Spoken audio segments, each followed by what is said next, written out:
what's different about fasting when you are a female? Yeah.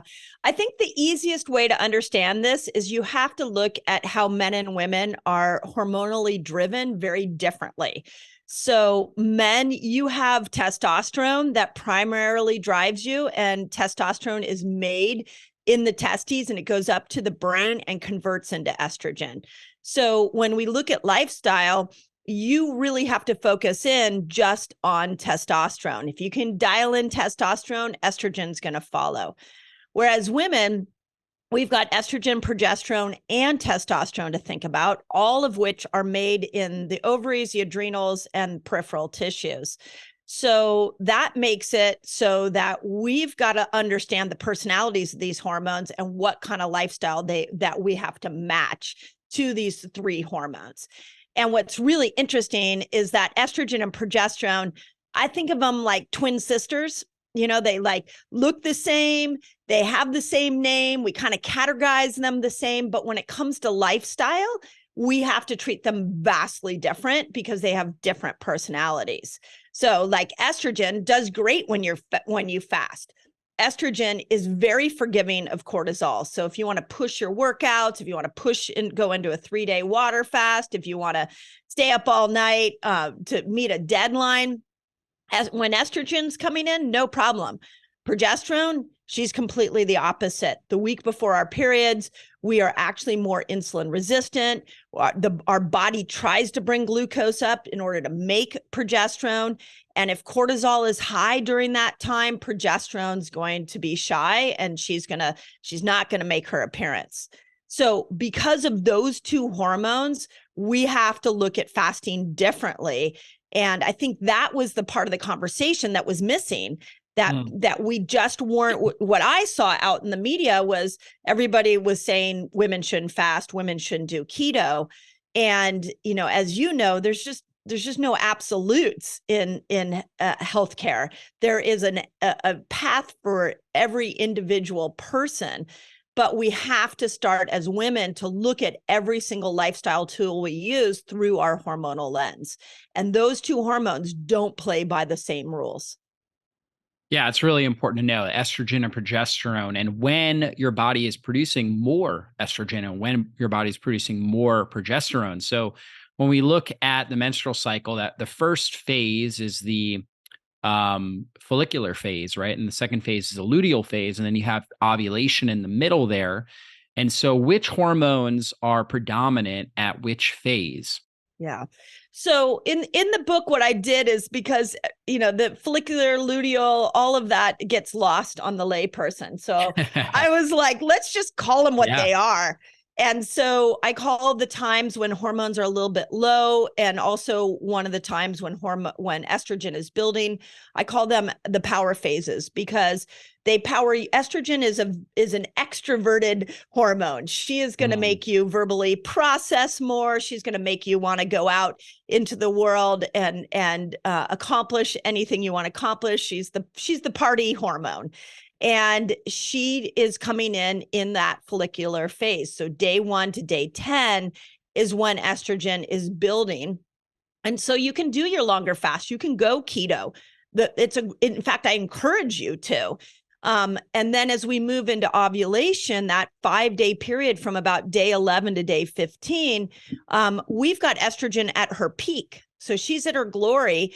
And then we have testosterone coming in and a little bit of progesterone. So there's a switch that needs to happen with our lifestyle there. I even feel like our workouts should shift during ovulation.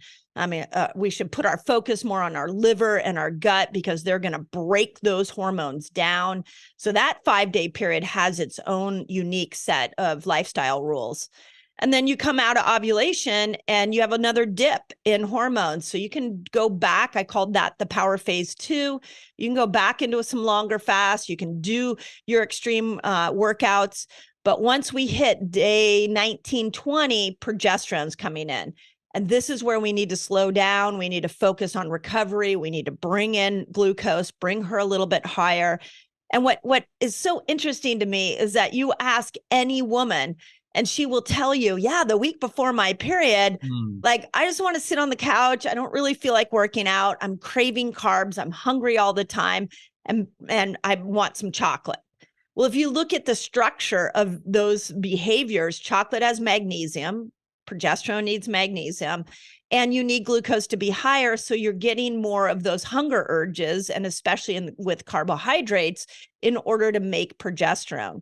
But in generally, and I'm saying this as sort of representing women, but it's really true that we bitch and moan that we crave carbs, we don't want to work out, but that's because that's what progesterone is demanding. So they have really different ways in which they motivate us and drive us to do different behaviors. And once we tap our lifestyle in there, I mean, fasting's only one piece of this conversation. But once we tap our lifestyle into understanding those two differences, now you're putting a woman back into hormonal sync with what these hormones, how these hormones want to be treated. Yeah, it's just so important and very, very practical. My wife, she does like a 1-day fast, just like I do, typically every Wednesday. And this Wednesday, right now we're doing this interview, it's a Friday. So this past Wednesday, she was like, I just feel really like, usually it's easy for her, right? And she's like, I just feel really snacky and I just feel like I'm craving stuff. And I was like, well, you're probably, because I remember she actually did a 3-day fast 2 weeks ago. And that was right when she started her cycle. I had her wait till she started her cycle. So she started menstruating, then she started her 3-day fast because we had gotten back from Mexico.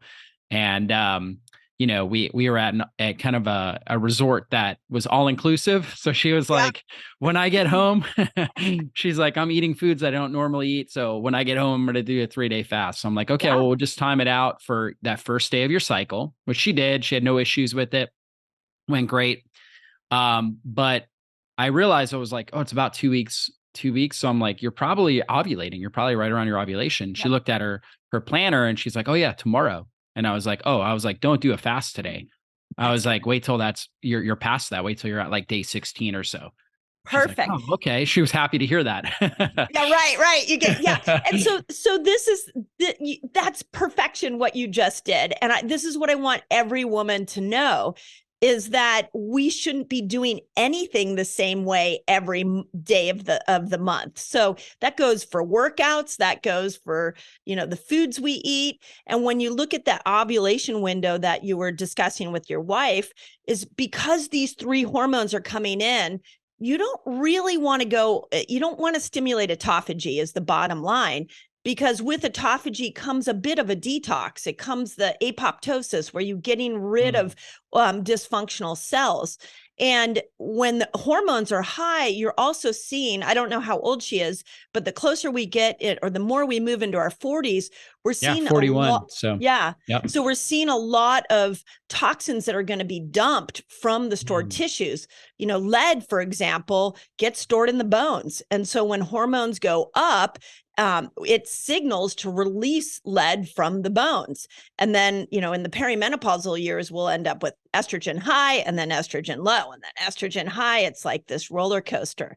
So if you throw in a 24-hour fast, you're stimulating autophagy.